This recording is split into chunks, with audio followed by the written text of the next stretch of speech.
할렐루야. 이 새벽 주님 앞에 나오신 여러분을 주님의 이름으로 환영하고 축복합니다. 이 시간 다 같이 사도신경으로 우리의 신앙을 고백하겠습니다. 전능하사 천지를 만드신 하나님 아버지를 내가 믿사오며 그 외아들 우리 주 예수 그리스도를 믿사오니 이는 성령으로 잉태하사 동정녀 마리아에게 낳으시고 본디오 빌라도에게 고난을 받으사 십자가에 못 박혀 죽으시고 장사한 지 사흘 만에 죽은 자 가운데서 다시 살아나시며 하늘에 오르사 전능하신 하나님 우편에 앉아 계시다가 저리로서 산자와 죽은 자를 심판하러 오시리라. 성령을 믿사오며 거룩한 공회와 성도가 서로 교통하는 것과 죄를 사하여 주시는 것과 몸이 다시 사는 것과 영원히 사는 것을 믿사옵나이다. 아멘. 이 시간 찬송가 449장 예수 따라가며 찬양하며 주 앞에 나가겠습니다.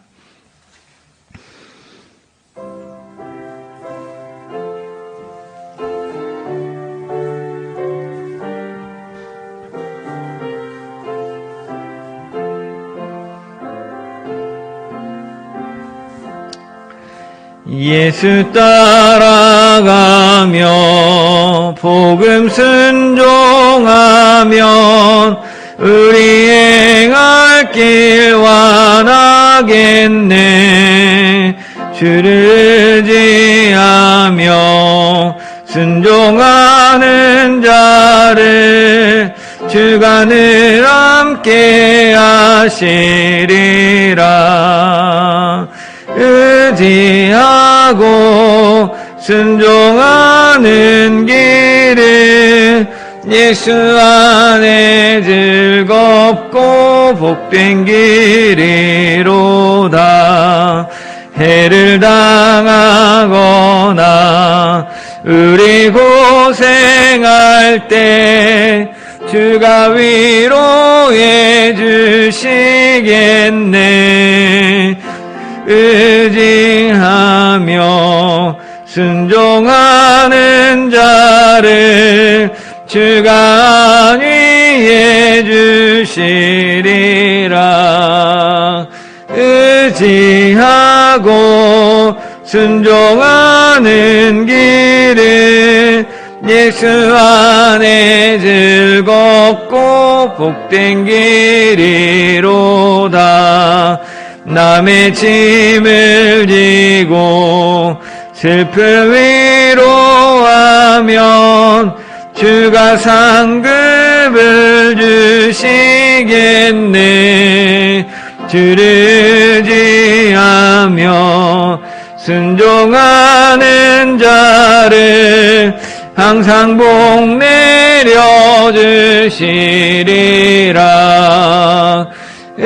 의지하고 순종하는 길은 예수 안에 즐겁고 복된 길이로다.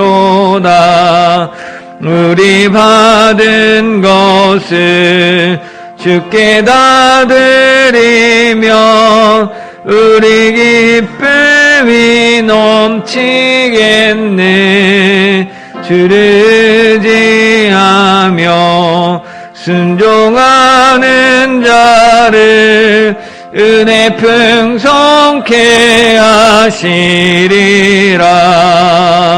의지하고 순종하는 길은 예수 안에 즐겁고 복된 길이로다. 주를 힘입어서 말씀 잘 배우고 주를 모시고 살아가세.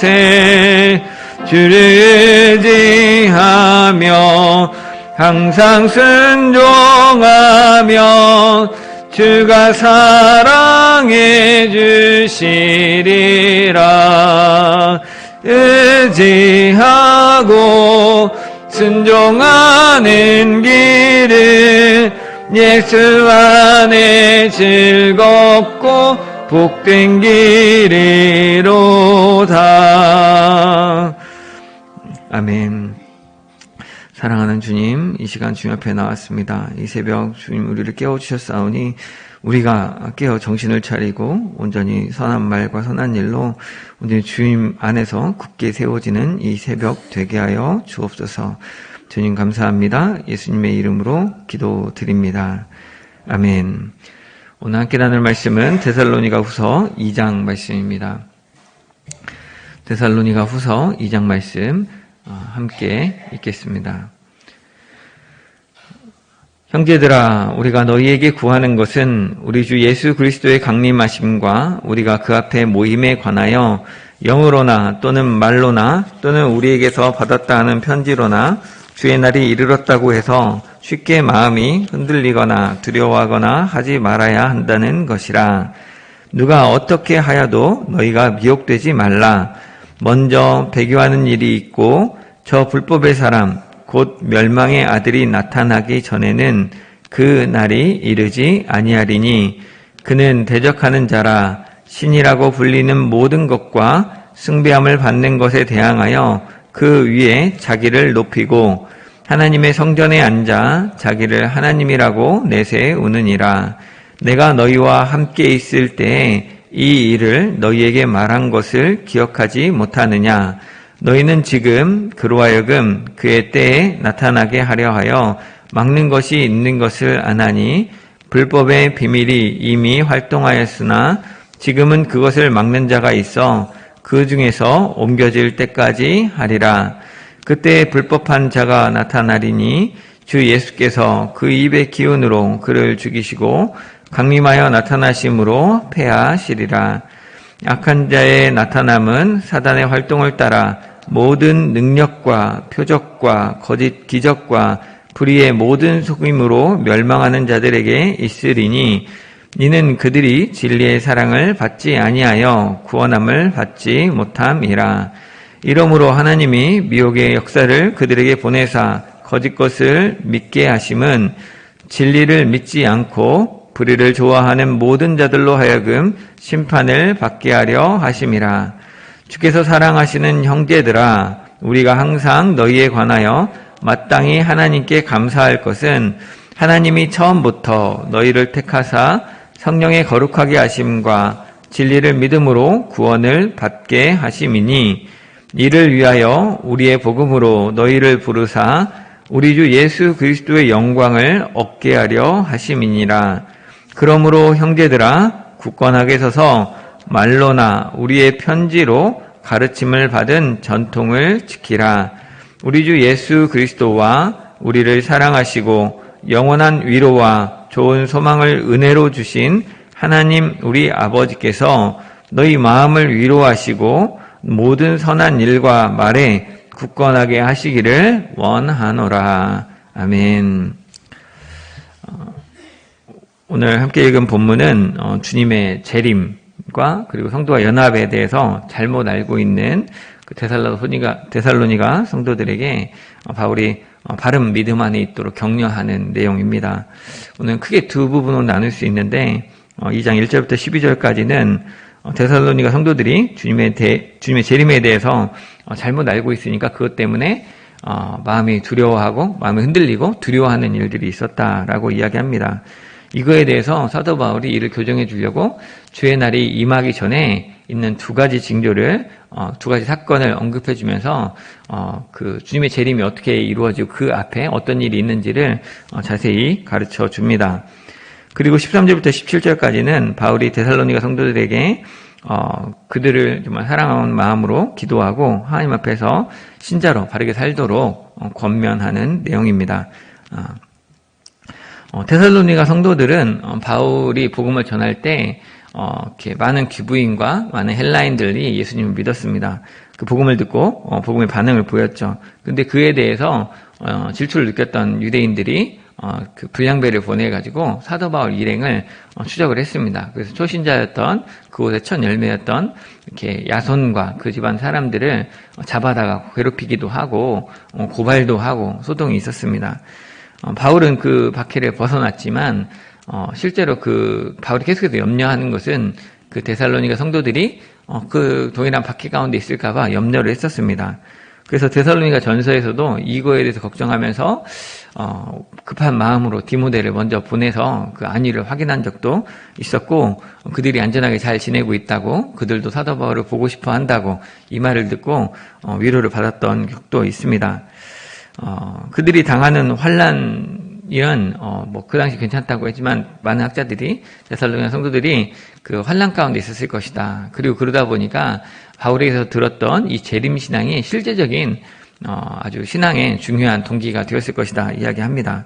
그래서 우리가 환난을 당하고 어려울 때에는 사실 그 재림에 대한 소망, 다시 말하면 저 천국에 대한 소망, 주님이 어서 오셔서 이 고통스럽고 이 힘든 생활을 끝내주시면 좋겠다. 그리고 주님이 곧 오신다고 하셨으니까 오셔서 주님과 함께 천년왕국 누리면서 주님과 함께 영원히 거하고 싶다. 이런 소망들을 갖게 되는 것이죠. 근데 그 재림신앙, 종말신앙은 이렇게 우리 현실의 고난과 어려움을 극복할 수 있고 하나님 나라를 소망하게 하는 그런 긍정적인 역할도 하지만 또 원치 않게도 또 부수적인 문제들을 만들어내기도 합니다.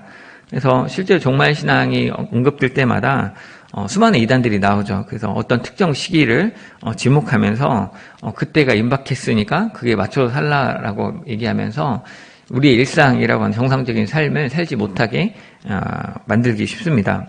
그래서 우리나라에도 옛날에 다미성교회가 크게 전국적으로 이슈를 이렇게 무리를 일으키기도 했고, 또 오늘날에도 여러 이단들이 그러한 일들을 하고 있죠.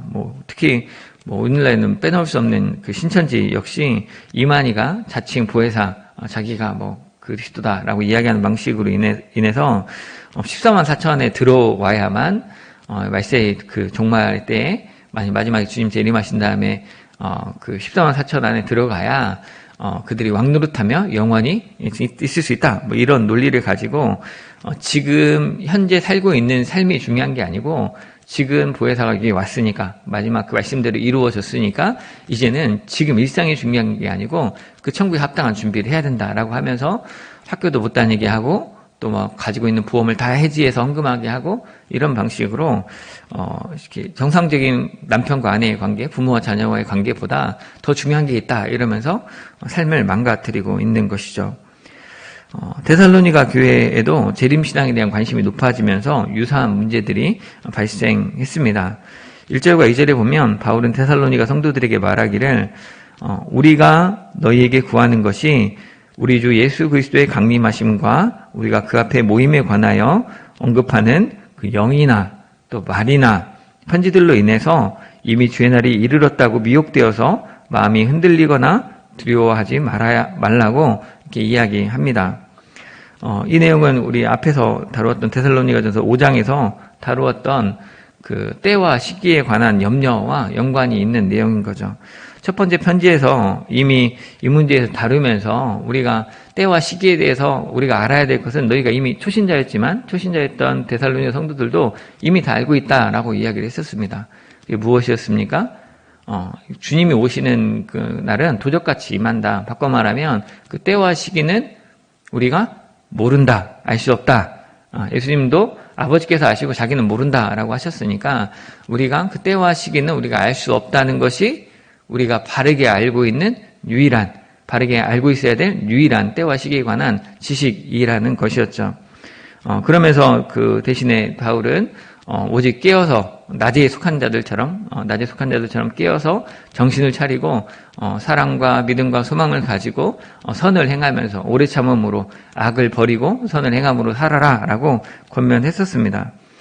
그런데 오늘 본문 2절에 보면 영으로나 말로나 또는 편지, 아마도 사도 바울의 이름으로 쓰여진 편지가 위조됐든지 아니면 바울이 쓴 편지를 오해했든지 어떤 건지 모르겠지만 어쨌거나 그런 그 다양한 통로를 통해서 이미 주의 날이 임했다.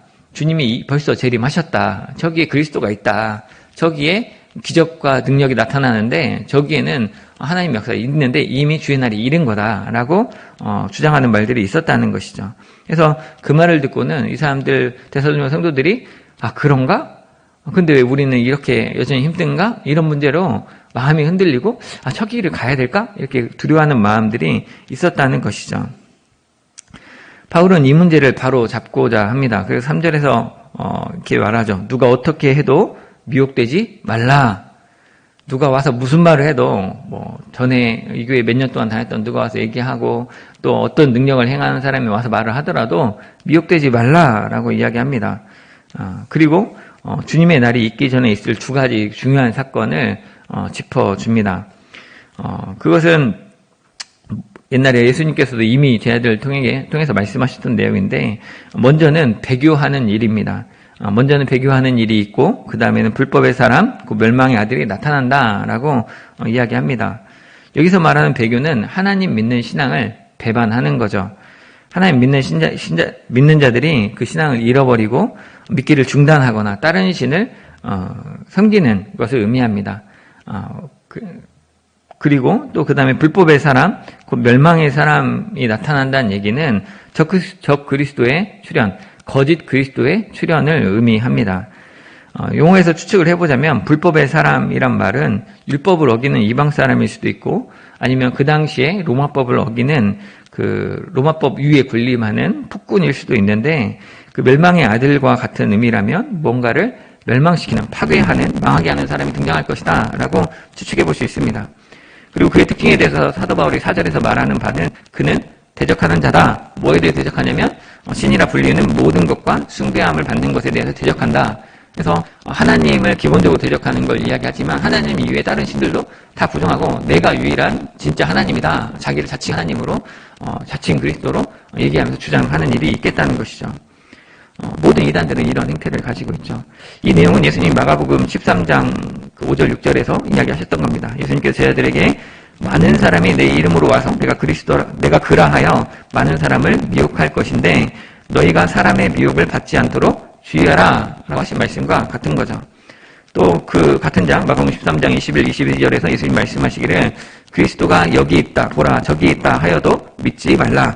거짓 그리스도들과 거짓 선지자들이 일어나서 이적과 기사를 행하여 하시만 있으면 택하신 자들을 미혹하려 하리라 라고 말씀하셨는데, 오늘 9절에서도 바로 그 일이 일어날 거라고 사도를 이야기하는 거죠. 사단의 활동을 따라서 모든 능력과 표적과 거짓 기적과 그의 모든 속임으로 나타난다 라고 합니다. 그렇지만 우리가 염려하지 않아도 된다라고 이야기하는데, 6절에서 사도 바울이 말하는 바는 그 불법의 사람 멸망의 아들이 나타나는 것을 막는 분이 계시다는 겁니다.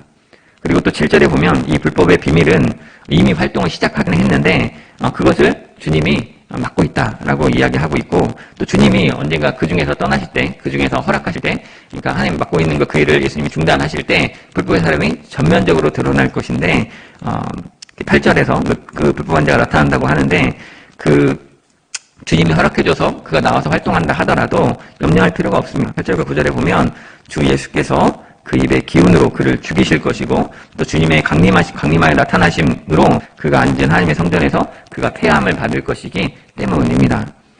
다시 말하면 그 불법한 자는 그 애초에 생기는 그것부터 또 그 나타나서 활동하는 그 모든 것이 주님의 주권 안에 있고 이미 그 하나님의 주권 아래 그 운명이 결정되어 있다는 것입니다. 그래서 5절에 보면 사도 바울의 이 내용은 이미 데살로니가 성도들에게 여러 번 말했었다라고 이야기합니다. 사실 우리도 신앙생활하면서 이미 다 들었던 내용이죠. 예수님만 순종하고 예수님만 유일한 구원자시다. 예수님만 믿고 따라야 한다. 구원으로 가는 길은 좁고 협착한다. 하지만 멸망을 인도하는 길은 크고 넓다. 아는데 자꾸 우리의 시선이 어디로 갑니까? 자꾸 표적과 이적과 어떤 능력으로 나타나죠. 그리고 어디 가면 병이 나았대. 어디 가면 부자가 됐대. 어디 가서 기도하면 좋은 대학 간대. 이런 이야기에 눈길이 갑니다. 귀가 쏠리고 눈길이 가서 거기 가서 사람들이 많이 모입니다. 그래서 정말 그 큰 교회에 정말 사람들이 많이 모이는 곳에 정말 그곳에 하나님의 역사가 있기도 한데, 또 어떤 때는 정말 인간적인, 이게 예수님의 십자가만 갖다 붙고 예수님의 이름만 이야기할 뿐이지 사실은 다른 종교들이 하는 어떤 인간의 기복적인 이야기와 다른 것이 구분되지 않는 경우도 허다합니다. 근데 오늘 사도 바울은 그 부분에 있어서 핵심을 정확하게 짚어짓는 것이죠. 지금은 하나님을 대적하는 세력이 이미 활동을 시작한 시기라는 겁니다. 그래서 우리가 주의를 해야 합니다. 하지만 그 세력이 지금 수많은 교회들을 미혹하지 못하고 그래도 온전한 교회들이 남아있는 이유는 주께서 그 비밀의 활동들, 그 불법의 활동들을 주님이 억제하고 있기 때문에 그들이 아주 완악하게 막 하지 못하고 그래도 수익을 지키면 조금 안 보이는 데서 활동하고 있다는 겁니다. 근데 나중에는 결국에는 심한 배교가 일어나기도 하고 공개적인 적그리스도의 행태가 나타날 거다라고 이야기하는 것이죠. 그래서 공개적으로 하나님을 대적하는 일을 하겠고 이에 대해서 주님이 직접 무찌르시는 일이 시간적으로 일어날 것입니다. 그래서 오늘날 이단들이 이제 전에는 그 자기들이 이단인 것처럼 알고 좀 은밀하게 했다면 요즘 막 공개적으로 적극적으로 대담을 열자고 하기도 하고 막 플래카드 걸기도 하고 아주 공개적으로 활동하는 것을 보면 정말 이 마지막 때에 가까운 건 아닌가 하는 생각도 들기도 합니다. 근데 이 중요한 것은 사도가 얘기했던 중요한 것 우리가 알아야 될 것은 이 사단의 어떠한 활동도 주님의 주권 아래 있다는 겁니다. 우리가 병하고 우리가 은혜를 얻고 우리가 성공하고 이것만 주님의 뜻 안에 있는 게 아니고 우리가 때로는 눈물 흘리는 밤도 우리가 고통하는 침상의 삶도 사실은 주님의 뜻 안에 주님의 주권 아래 있다는 겁니다. 사단이 어떤 활동을 하더라도 사단의 활동은 주님의 주권 아래 있는 한 부분일 뿐이라는 겁니다. 그렇게 사단의 미혹은 멸망하는 자들에게만 있는 것이고 이는 10절에서 말하기로 그들의 진리의 사랑을 받지 아니하여 구원함을 받지 못했기 때문이라고 말합니다. 이단에 빠지고 이렇게 예수 믿기를 거절하고 적그리스도를 따르는 그런 사람들은 사실은 진리의 사랑, 예수님의 사랑을 받아들이기를 스스로 거절했기 때문에 그 미혹에 빠졌다라고 이야기하는 겁니다. 진리를 믿지 않고 불의를 좋아하는 자들은 그들의 진리 대신 예수 그리스도의 사랑을 받아들이기 거절하기에 결국 뭐에 더 관심이 가냐면 예수님보다 기적이나 능력 이런 거에 미혹되는 겁니다. 그래서 결국 하나님의 심판을 받게 된다라는 거죠. 바울의 말을 종합해보면 주님의 재림에 대해서 오해함으로 언제 주님이 오시느냐는 그 시점에 관심을 가지고 걱정하지 말라라고 이야기합니다. 중요한 것은 진리의 사랑을 받아들인 자로서 흔들리지 않는 믿음으로 주님 앞에서 깨어 정신을 차리고 사랑으로 선한 일을 하는 것입니다. 이게 중요한 것입니다. 마치 학생이 공부를 하는데 시기만 관심을 가지고 있다면 학생이 공부해야 되는데 공부하는 데 관심이 있기보다는 시험 언제 보나? 이것만 안테나를 세우고 있는 거죠. 혹시 내일 시험 보지 않을까? 우리 시험 보지 않을까? 혹시 나만 시험 안 보고 다 시험 본 건 아닐까?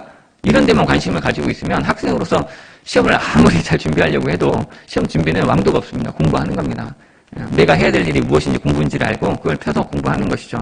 우리가 진리의 사랑을 받아들이는 것이 중요하고 그 받아들이는 사람답게 낮에 거하는 자들처럼 빛 가운데 있는 자들처럼 오직 깨어 정신을 차리고 믿음과 소망과 사랑을 가지고 선을 행하는 것이 우리가 해야 할 일이라는 겁니다.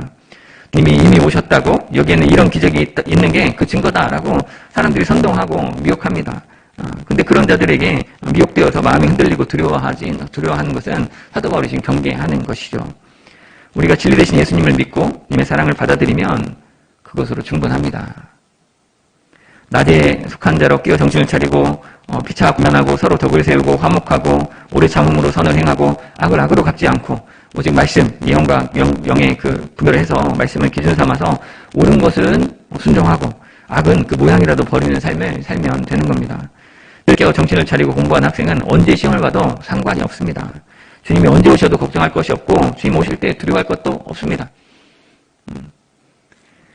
예수 그리스도 한 분이면 충분합니다. 주님의 십자가 대속이 우리를 살게 합니다. 주님은 능력의 주님이시지만 우리가 주님을 믿는 이유는 주님이 능력이 있기 때문에 그 능력 있는 자 앞에 줄 서는 게 아닙니다. 우리가 주님을 믿는 이유는 우리 같은 죄인들을 주님이 포기하지 않으시고 진노하지 않으시고 우리를 사랑하심으로 우리를 위해 십자가에 죽기까지 우리를 사랑하시고 또 우리를 살리시는 것을 경험하는 그 예수님의 그 사랑의 능력 때문에 우리가 주님을 믿고 따르는 것인 줄 믿습니다. 주님의 사랑이 우리가 주님을 구주로 고백하게 하고 그분께 억지 순종이 아니라 진짜 마음에서 우러난 순종을 할 수 있게 하는 중요한 이유라는 것이죠. 예수님 십자가를 바라봐야 합니다. 그의 진리의 사랑을 받아들이는 겁니다. 예수님이 우리를 어떻게 사랑하셨는지 언제나 사랑하셨는지 어디까지 사랑하시는지를 알면 알수록 우리는 지금 현재 상황에 어떤 염려나 두려움이나 불평이나 이게 아니라 정말 감사하고 기뻐하고 깨어 기도할 수 있는 그 비결을 얻는 것이죠. 예수님의 사랑을 봐야 합니다. 그런 맥락에서 사도 바울은 13절에서 데살로니가 성도들을 부를 때 주께서 사랑하시는 형제들아 라고 부르는 것은 참 의미가 있죠. 그리고 그 데살로니가 성도들에 대해서 항상 하나님께 감사한다 라고 이야기하면서 그 이유가 다른 게 아니라 그들이 진리를 믿음으로 구원받은 것 때문에 감사한다 이렇게 이야기합니다. 너희들이 예수 믿고 잘 돼서 너희들이 예수 믿고 아들이 서울대 가서 감사한 일인데 그것 때문에 감사한 게 아니고 너희들이 예수 믿고 구원받은 게 진짜 감사하다. 영원히 구원받는 게 천하를 얻는 것보다 더 기쁘다라고 이야기하는 겁니다. 여기서 바울의 표현을 보면 11절에서 기대를 거절하는 이들에게 하나님이 미혹의 역사를 보낸다. 그래서 거짓 것을 믿게 하셨다라고 의아한 표현이 나옵니다. 또 13절에서도 하나님이 처음부터 너희를 택하사 성령의 거룩하게 하심과 진리를 믿게 하셨다라고 합니다. 그럼 하나님이 어떤 사람은 미혹받게 하셨고 하나님이 어떤 사람은 구원하시려고 작정하셨나? 그렇죠. 근데 이거는 보는 관점에 따라서 오해할 수도 있지만 그 하나님이 그렇게 미리 택하셨다는 게 아니고 아까 10절에서 얘기했던 진리의 사랑을 받지 않아서 그 사람들이 거절해서 구원받지 못했다라는 거에 대한 다른 면에서의 설명입니다. 그 사람이 거절하기 때문에 구원받지 못했다. 근데 또 하나님의 관점에서 보면 그가 진리의 사랑을 안 받아들이니까 그러면 미혹의 영을 보내서 미혹받게 하셨다. 그리고 하나님이 택한 자들은 구원하신다라고 설명을 한 것이죠. 데살로니가 성도들이 자기를 점검할 때 나는 예수님 믿는데 진리의 사랑을 받아들이고 있는가? 점검해 봐야겠죠. 내가 아니면 내가 자꾸 눈에 막 현란하게 하는 어떤 능력과 기적과 어떤 사람들의 외형적인 결과들이 자꾸 눈길이 간다면 내 안에 그런 미혹의 역사, 세상적 가치들이 나를 자꾸 흔들고 있구나 알아야 되는 것이죠. 바울은 15절에서 앞서서 했던 말들을 반복합니다. 형제들아 굳건하게 서서 말로나 우리의 편지로 가르침을 받은 전통을 지키라. 이미 들었던 말씀 그대로 살면 된다. 다른 새로운 것이 필요한 게 아니고 우리가 예수님에 대해서 알고 신앙생활하는 것은 아주 단순하니까 그것들 가지고 살면 된다라고 이야기하는 말입니다. 미혹하는 말들에 흔들리지 마라. 예수님을 구주로 믿었으면 염려하지 말고 그냥 신자의 삶을 살아라. 이런 얘기인 겁니다. 그리고 바울이 기도하기를 하나님이 예수님을 통해서 우리를 사랑하시고 또 위로와 소망, 은혜로 주셨던 것처럼 데살로니가 성도들의 마음을 위로 또 격려하고 또 선한 일과 선한 말에 굳건하도록 힘을 내게 해달라고 기도합니다. 바라기는 우리 이 새벽 데살로니가 말씀을 상고하는 우리도 예수 그리스도를 구원으로 고백하는 바른 믿음, 이 단순한 진리, 그 사랑을 기쁨으로 받아들임으로 세상 사람들이 어떤 성공신화나 어떤 사망 권세로 우리를 더 죽을까 염려하게 만들고 자꾸 고민하게 만드는 그런 말들이 흔들리지 않고 오늘 하루를 선한 일과 선한 말에 굳건하게 살아가시는 저와 여러분 되시기를 주님의 이름으로 축원합니다. 사랑하는 주님, 주님의 재림에 관심을 가지고 주님과 연합하는 나를 사모하는 데살로니가 성도들이 예수님이 자신 모르게 오셨을까봐 또 예수님이 예수 그리스도를 주라 고백하는 믿음 이외에 어떤 신앙에 필요해야 하는 것처럼 주변에서 흔들고 또 그 호도하는 일에 마음이 흔들리고 두려워하는 모습을 보았습니다. 지금도 여전히 활동하는 불법의 비밀들이 있는 줄 압니다. 아직 주님이 막으심으로 그 정체를 다 드러내지는 않았지만 예수 그리스도의 사랑 이외에 다른 어떤 무엇도 우리 앞에 흔들리는 미혹하는 것들이 되지 않도록 우리가 굳건한 믿음으로 굳건한 바른 신앙으로 오직 주님만 바라볼 수 있도록 주님 도와주십시오. 그래서 우리가 굳건하게 서서 예수님의 유일하신 그 구원을 바로 믿고 주님의 위로와 주님의 격려를 감사로 받게 하시고 성령의 거룩하게 하심과 진리를 믿음으로 구원받은 자답게 구원받은 자로서 모든 선한 일과 선한 말로 굳건하게 살아가는 저희 가정, 저희 직장, 우리 교회 되게 하여 주옵소서. 주님 사랑합니다. 예수님의 이름으로 기도드립니다. 아멘. 이 시간 주신 말씀 생각하며 함께 기도하기 원합니다. 어떤 영적인 비밀이나 어떤 능력, 어떤 기적보다도 예수 그리스도 주님의 사랑을 바로 알고 받아들이는 것이 중요합니다. 그 예수님의 사랑을 바로 알고 받아들임으로 주님의 위로와 격려를 누리는 우리 되게 해달라고 또한 우리 가족과 교회가 이 말세에 정말 주님의 은혜를 따라서 성령의 거룩하게 하심과 진리를 믿음으로 구원받은 자로서 마땅히 깨어 정신을 차리고 선한 일과 선한 말에 굳건하게 살아가는 우리 교회 되게 해달라고 이제 함께 기도하기 원합니다. 주여 아버지 이 시간 주의 은혜를 구합니다. 우리가 이 말씀을 통해서 데살로니가 성도들이 자기 믿는 바를 의심하며 예수 그리스도를 알고 믿는 것 이외에 다른 우리가 주님이 우리 모르게 어떤 일을 하셨을까봐 염려하며 두려워하던 모습을 봅니다. 아니 우리에게 어떤 말이나 어떤 예언이나 아니면 어떤 편지나 어떤 교훈을 통해서라도 예수 그리스도 이외에 다른 것들을 의지함으로 다른 것들에 정말 눈길을 돌림으로 우리 마음이 흔들리지 않도록 주님 도와주십시오. 우리가 세상에 어떤 성공신화와 어떤 경나무가 어떤 온전케 함보다도 예수 그리스도가 우리를 온전케 하시는 분이시며 예수 그리스도가 우리를 사랑하심으로 우리를 위하시는 분임을 바로 알게 하여 주옵소서. 우리가 오직 예수 그리스도의 그 사랑의 그 진리 가운데 진리의 그 사랑 가운데 깊이 참착하게 하시고 그것에 깊이 바르게 뿌리내리고 이 세상 어떤 미혹에도 어떤 억압과 환난 가운데서도 우리가 흔들리지 않도록 좀 도와주십시오. 지금 우리 몸에 병들고 연약합니다. 또 나이가 들어서 연약합니다. 또 우리 지식은 날마다 새로워지지 못하고 그저 갇혀있고 잊어갑니다. 하지만 우리의 소망은 이 세상의 어떤 돈과 능력과 건강과 어떤 온전함이 아니라 예수 그리스도가 우리의 소망인 줄 고백합니다. 주여, 오늘 주님 안에서 위로를 얻게 하시고 주님이 격려하시는 말을 오늘 잘 들리게 하여 주옵소서. 주님 가게는 우리 가족과 또 우리 교회가 이 말세에 정말 온전한 신앙을 가지게 하여 주옵소서. 우리가 정말 진리에 깊이 철착함으로 주님을 따로 이 말세에 이 성령의 거룩하게 하심과 진리를 믿음으로 구원받은 자로서 온전히 살아가게 하여 주옵소서. 우리가 어디 가운데 있지 않습니다. 주님 우리 모르게 오지 않습니다. 주님 우리 모르게 일하시지 않습니다. 우리가 그 사실을 믿사오니 아버지, 우리가 낮의 소금처럼 비제에 거하는 자들처럼 마땅히 깨어 정신을 차리게 하시고 오직 선한 일과 선한 말에 굳건하게 살아가는 저희 될 수 있도록 지금 도와주옵소서. 우리가 세상의 일에 기웃기웃하는 자들이 아니라 이 세상 가운데 하나님의 빛을 나타내고 하나님의 소금으로서 이 세상 가운데 하나님 나라를 선포하는 하나님 나라의 어떤 복되심과 은혜를 깊이 나누는 축복의 통로 될 수 있도록 지어 사용하여 주옵소서. 주님, 오늘은 가정을 위해 기도하는 날입니다. 하나님만을 경외하는 신앙의 가정 되게 해달라고, 예수님 믿지 않는 가족이 있다면 회개하고 예수님 믿는 역사가 일어나도록 기도해 주십시오. 어려서부터 교회를 나오다가 장성한 뒤에는 교회 되는 자녀들이 있는 줄 압니다. 그 자녀들에게 주님의 은혜를 베풀어 주셔서 정말 우리가 한 신앙으로 주님을 예배할 수 있는 날을 주시라고, 주님 그 인생과도 찾아와 주셔서 미국의 역사를 막아주시고 주님께서 그 진리를 받아들이고 믿음으로 구원에 이를 수 있는 은혜를 주시라고 우리 자녀를 위해서 축복하는 마음으로 우리 가정을 위해서, 가정의 신앙을 위해서 같이 기도하도록 하겠습니다. 사랑하는 주님 아버지, 이 시간 정말 주님을 경외하는 신앙의 가정을 됨을 위하여서 기도합니다.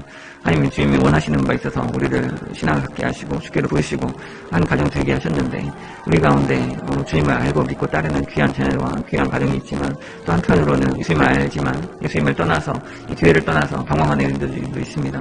아버지 그 가운데 주님 은혜를 베풀어 주옵소서. 이 땅에 세상에 허탄한 그 성공들을 쫓아서 금두여하고 외로워하며 두려워하며 낙심하는 그 삶을 이제는 내려놓고 정말 진리 되신 그 진리의 사랑 되신 예수 그리스도를 온전히 알고 믿고 받아들이게 하여 주옵소서. 주님 한 영을 회개하고 주께 돌아오는 역사가 우리 가운데 있게 하여 주옵소서. 우리 가정 가운데 사랑하는 부모님과 또 사랑하는 형제와 사랑하는 자녀들이 아직 예수님 알지 못하는 마음들이 있으니까 주님 은혜를 베풀어 주옵소서. 우리가 한 신앙으로 한 교회에서 신앙생활을 했었는데 이제는 교회를 가서 나오지 않는 그런 가족들이 있으니까 주여 은혜를 베풀어 주옵소서. 우리가 한 신앙으로 주님을 예배하는 날을 허락하여 주옵소서.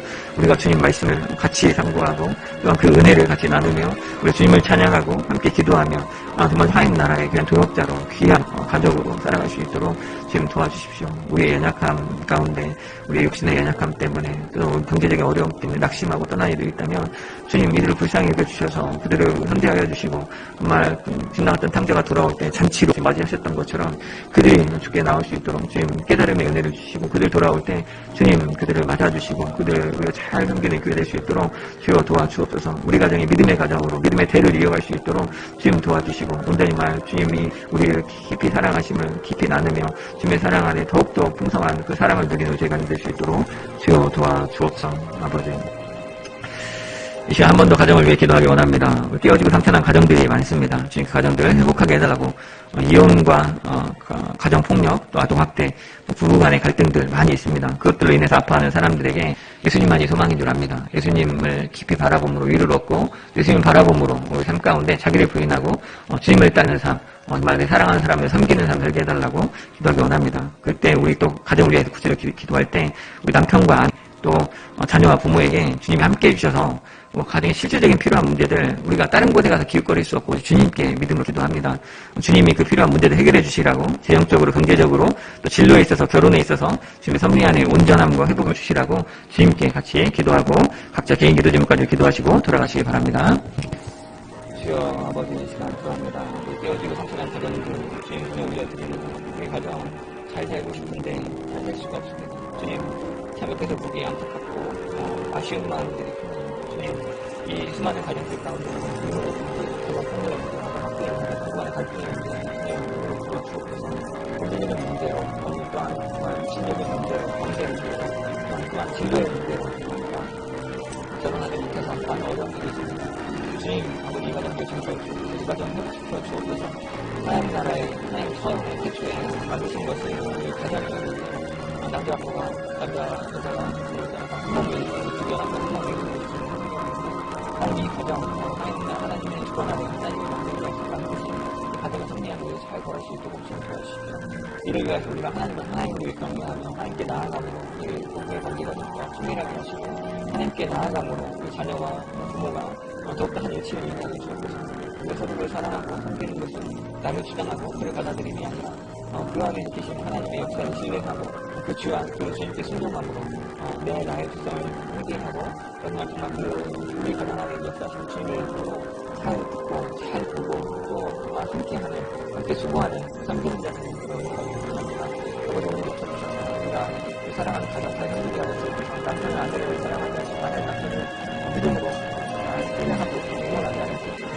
자녀의 부모를 빨리 존경하고 그런 삶을 보여주니까 아버지 우리 죄를 주시고 주님 마음에 주님을 닮아 말씀을 내고 능력을 우리 가족과도 못해주고 많이 있습니다. 자녀가 있고 부모가 있고 행복한 건강 가운데 우리가 세상에 어떤 유학들이나 기도도 그렇지만 그것들을 의지하지 않아 주님을 의지하고 주님께 감사합니다. 주의 은혜를 풀어 주옵소서. 주여 우리를 불쌍히 여겨 주옵소서. 우리의 소망이 오직 그리스도밖에 없사오니 주님 우리의 기도를 들으시고 이 병을 낫게 하시고 이 경제적인 문제를 해결하여 주옵소서. 주님의 은혜 안에 주시고 온전케 하시고 주님의 회복케 하시며 기대합니다. 우리가 마지막 날에 주님 오신 날에 더 완전해지겠지만 주님 이 땅에 사는 동안에도 주와 저는 이 순간으로 주의 눈을 들으며 주님께 우리 마음을 아는데 또 주님은 우리에게 말씀하여 주시고 그 말씀을 들을 때 그 말씀에 맞추어서 우리가 눈으로 순종할 수 있도록 주님 우리를 연락합니다.